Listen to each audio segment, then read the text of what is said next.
नमस्ते दोस्तों, स्वागत है आपका मेरे यूट्यूब चैनल पर। तो जैसा कि आपको पता है कि आरपीएससी सेकेंड ग्रेड का एग्ज़ाम जो कि 12 जुलाई से होने वाला है, तो उसके लिए मात्र 2 महीने ही बचे हैं। तो आज की इस वीडियो में हम जो भी स्टूडेंट्स आरपीएससी सेकेंड ग्रेड की तैयारी इंग्लिश सब्जेक्ट से कर रहे हैं, तो आज हम उनके लिए जो सेकेंड पेपर की अंतिम 60 दिनों की यानी कि अंतिम 2 महीनों की जो स्ट्रेटेजी है वो लाने वाले हैं कि इसको आप फॉलो करके कैसे आरपीएससी सेकेंड ग्रेड के सेकेंड पेपर इंग्लिश में अच्छे से अच्छा स्कोर कर सकते हैं। तो वीडियो को पूरा देखें। तो सबसे पहले हम ये देख लेते हैं कि हमारे सिलेबस में है क्या क्या। तो सबसे पहले अगर हम देखें तो हमारे सिलेबस में ग्रामर है। ग्रामर आपको करनी है। उसके बाद मेन है आपके वोकेब, क्योंकि वोकेब के हमारे यहाँ पर कम से भी कम 10 से 15 क्वेश्चन वोकेब के आते हैं, तो ये चीज़ हम नहीं छोड़ सकते। इसके बाद है पोइम्स, हमारे सिलेबस में पोइम्स है। उसके बाद प्रोज है, प्रोज के बाद फिक्शन है, फिक्शन के बाद ड्रामा है, ड्रामा के बाद हम देखें तो हमारे पास टीचिंग मेथड है। उसके बाद लिटरेरी फॉर्म है, लिटरेरी फॉर्म, डिवाइसेस और फिगर ऑफ स्पीच सब इसमें है। इसके बाद देखें तो हमारे पास पीरियड और मूवमेंट बच जाते हैं। ये हमारा पूरा आरपीएससी सेकेंड ग्रेड का पूरा सिलेबस हो गया कि ये चीज़ें हमें पढ़नी है। अब इसमें मैं आपको बता दूं कि आपको दो चीज़ें क्या फॉलो करनी है। कि एक चीज़ तो आपको कि जो ग्रामर है ये आपको डेली 1 घंटे पढ़नी है, और वोकेब ये भी आपको डेली 1 घंटे पढ़नी है। मतलब कि जिस दिन से आप मतलब कि अभी 2 महीने बचे हुए हैं लगभग, तो आपको पूरे 2 महीने तक ग्रामर और वोकेब डेली आपको 2 घंटे पढ़नी है। मैं आपको बता दूं कि आपको क्या करना है कि अब डेली मिनिमम 12 आवर तो आपको पढ़ाई करनी है। मिनिमम 12 आवर, क्योंकि 2 महीने ही बचे हैं। तो ये 2 महीने पूरी तरीके से अपने को झोंक दें, ताकि बाद में कोई भी गिल्ट नहीं रहे कि हमने पढ़ाई नहीं की। तो 12 आवर आपको मिनिमम पढ़ाई करनी है। केवल 2 महीने की बात है, तो सब छोड़कर, और मिनिमम 12 आवर आपको पढ़ाई करनी है लास्ट 2 महीने में। इसमें आपको 6 आवर देने फर्स्ट पेपर को और 6 आवर ही देने सेकंड पेपर को। तो हम सेकंड पेपर की बात करेंगे, यानी कि हम 6 घंटे की डेली की स्ट्रेटेजी बनानी है। तो इस 6 घंटे में आपको क्या करना है कि एक तो ग्रामर और एक वोकेब, ये तो आपको आज के दिन से लेकर और जिस दिन एग्ज़ाम होगा उस दिन तक डेली 1 1 आवर पढ़नी है। अब 1 आवर में आप ग्रामर क्या पढ़ोगे? ग्रामर में क्या है कि आपने पढ़ रखा होगा सब कुछ, केवल एक्सरसाइज की दिक्कत है। तो मैंने अपनी वीडियोस में चैनल पर जाकर देखें, तो एक्सरसाइज के लिए भी इंग्लिश की ग्रामर की बहुत अच्छी अच्छी बुक बता रखी है। तो वहाँ से आप कोई सी भी बुक परचेज कर लें, या अपने हिसाब से भी कोई सी भी बुक मंगवा लें जिसमें आपको ग्रामर की अच्छी प्रैक्टिस हो जाए। तो आप डेली एक एक टॉपिक उठाएं। ग्रामर के लगभग अगर वोकेब को हटा दें तो 13 से 14 टॉपिक हैं।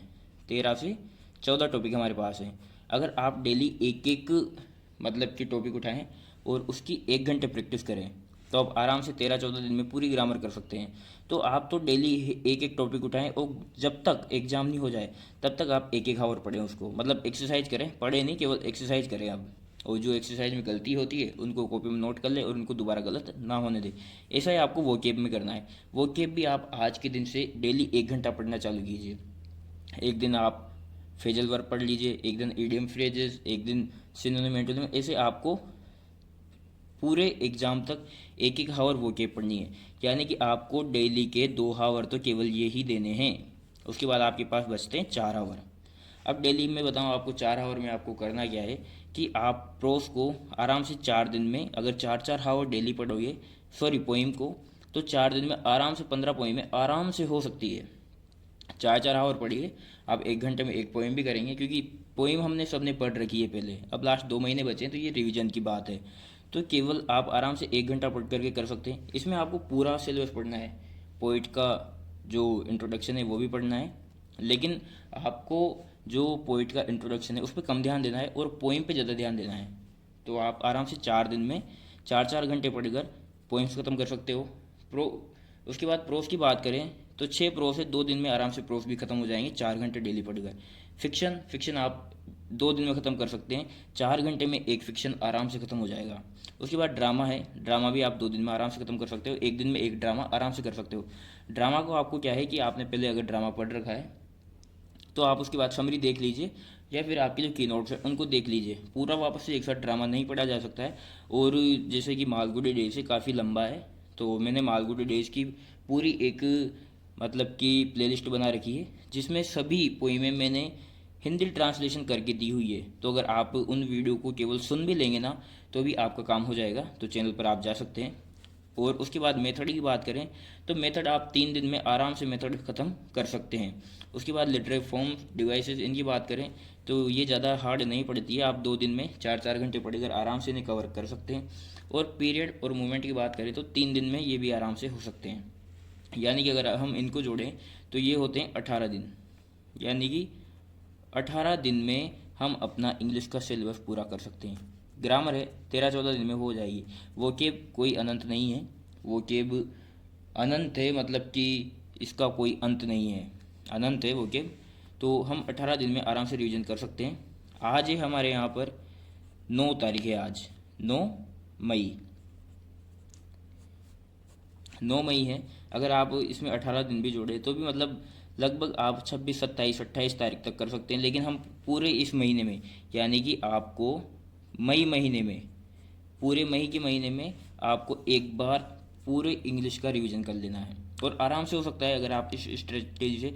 ग्रामर को आप डेली 1 आवर पढ़िए, बस एग्जाम तक पढ़िए। डेली एक एक टॉपिक को उठाते जाइए और पढ़ते जाइए, उसके अलावा कुछ नहीं करना है, मतलब कि प्रैक्टिस करनी है।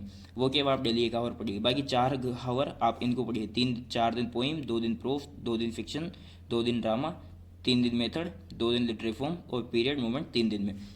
तो इस महीने में अब आपको 1 जून से क्या करना है, 1 जून से आपको वापस से पढ़ना है। 1 जून से क्या है कि ग्रामर वोकेब तो एक एक हावर ही पढ़नी है, ये तो चलती ही रहेगी। उसके बाद पोइम्स आप आराम से 3 दिन में ख़त्म कर सकते हैं। प्रोस को आप वापस 2 दिन दीजिए। ये जो बात का आप जून का रिवीजन करोगे, इस जून के रिवीजन में आपको मेन पोइट के इंट्रोडक्शन पर ध्यान नहीं देना है। क्वेश्चन आ सकता है लेकिन इतने ज़्यादा क्वेश्चन नहीं आएंगे। मेन आपको पोइम पर, उसके अंदर ही डिटेल्स पर ध्यान देना है। तो आप आराम से 3 दिन में इसकी कीजिए। प्रोस को 2 दिन में, फिक्शन को आप 2 दिन में, ड्रामा को भी 2 दिन में, मेथड को भी 2 दिन में आराम से कर सकते हैं। लिटरेरी फॉर्म में ज़्यादा से ज़्यादा 1 दिन लगेगा, ये ज़्यादा लोड नहीं होता है। और पीरियड भी आप 2 दिन में पूरा कर सकते हैं। यानी कि 3, 2, 5, 7, 9, 11, 12, 13, 14, 14 नहीं, हम यहाँ पर 15 घंटे, 15 दिन भी मान लेते हैं। भाई ये 14 हुए लेकिन हम 15 दिन में आप वापस से एक बार और रिवीजन कर सकते हो। उसका ज़्यादा हेवी नहीं है पोइम प्रोस, ये इतने सिंपल है कि अगर आपने एक बार पढ़ लिए ना तो आप जब दोबारा रिवीजन करोगे काफ़ी जल्दी हो जाएंगे। और इन पे ज़्यादा लोड भी नहीं है, हम इनको इंटरेस्ट लेते हुए पढ़ सकते हैं आराम से। तो 15 दिन में हम मान लीजिए कि एक बार और रिवीजन कर लेते हैं, आराम से हो जाएगा इनका रिवीजन। यानी कि 1 जून से हम 15 जून तक बात करें तो हमारा एक बार और रिवीजन हो जाता है। एक बार हमने मई में कर लिया, एक बार जून में हो गया। आप 15 जून से फिर कीजिए, और 15 जून से और 31 जून तक, 30 जून तक, 15 से 30 दिन तक वापस से आपका ये 2 बार रिवीजन हो गया। जून महीने में ही 2 बार हो गया। और ये नहीं कि मैं जल्दी जल्दी करवा रहा हूँ कि 15 दिन में रिवीजन, ये हो सकता है आराम से, आराम से 15 दिन में रिवीजन हो जाएगा। मैंने खुद ने कर रखा है, क्योंकि ये इनमें ज़्यादा लोड नहीं है। ग्रामर वोकेब तो चलती रहेगी, बाकी इनका आराम से 15 दिन में रिवीजन हो सकता है। यानी कि एक बार रिवीजन और 3 बार रिवीजन तो आपकी केवल 2 महीने में हो गया। 3 बार रिवीजन हो गया 2 महीने में। उसके बाद आपके पास बचते हैं 1 जुलाई से, और हमारा एग्ज़ाम लगभग 15 जुलाई तक होगा। 15 जुलाई तक, क्योंकि 12 से स्टार्ट है तो इंग्लिश का तो हमेशा लास्ट में होता है। 15 जुलाई तक, यानी कि यहाँ भी अपन देखें तो 13 से 14 दिन अपने पास है। अब ये 13 से 14 दिन में आपको क्या करना है कि इन 13 से 14 दिन में आपको जो भी आपका सिलेबस है उसकी एक भी चीज़ नहीं छोड़नी है। सिलेबस सामने रखो और इस 13 से 14 दिन में एक बार उसके पूरे का रिवीजन करना है। पोइट का इंट्रोडक्शन हो, पोइम हो, क्वेश्चंस हो सके तो कर लेना। लेकिन 13 से 14 दिन बचेंगे ये लास्ट के, इसमें आपको कैसे भी करके एक बार पूरा रिवीजन करना है, एक भी चीज़ नहीं छोड़नी है। चाहे तो आप जून और जून के महीने में जो 2 बार रिवीजन करें, इसमें आपको जो इम्पोर्टेंट लगता है, जैसे कि पोइट के इंट्रोडक्शन से ज़्यादा यहाँ पर पोइम इम्पोर्टेंट है, तो इसमें आप पोइट के इंट्रोडक्शन को थोड़ा थोड़ा देख सकते हैं, लेकिन 13 से 14 दिन का जो जून का रिवीजन है, इसमें तो आपको पूरा ही करना है रिवीजन, एक भी चीज़ नहीं छोड़नी है, बहुत ही अच्छी तरीके से। और आराम से अगर 3 बार ही रिवीजन कर लिया तो 13 से 14 दिन में हमारा ये रिवीजन भी हो जाएगा, यानी कि अंतिम 2 महीने में हम आराम से 4 बार रिवीजन कर सकते हैं। 2 माह में 4 बार, आराम से 4 बार रिवीजन हो सकता है। और इसके बाद आपको एग्ज़ाम में कुछ भी दिक्कत नहीं रहेगी, और आराम से हम 150 में से अगर इस तरह से फॉलो करते हैं और अगर 2 महीने में 4 बार रिवीजन कर लेते हैं तो हमारे आराम से 130 से 140 क्वेश्चन आराम से बैठ सकते हैं 150 में से। तो स्ट्रेटजी को ज़रूर फॉलो करें। और अगर आपको फर्स्ट पेपर के लिए भी ऐसी और अमेजिंग स्ट्रेटजी चाहिए तो उसके लिए भी कमेंट करें, चैनल को लाइक करें, चैनल को सब्सक्राइब करें। Thank you.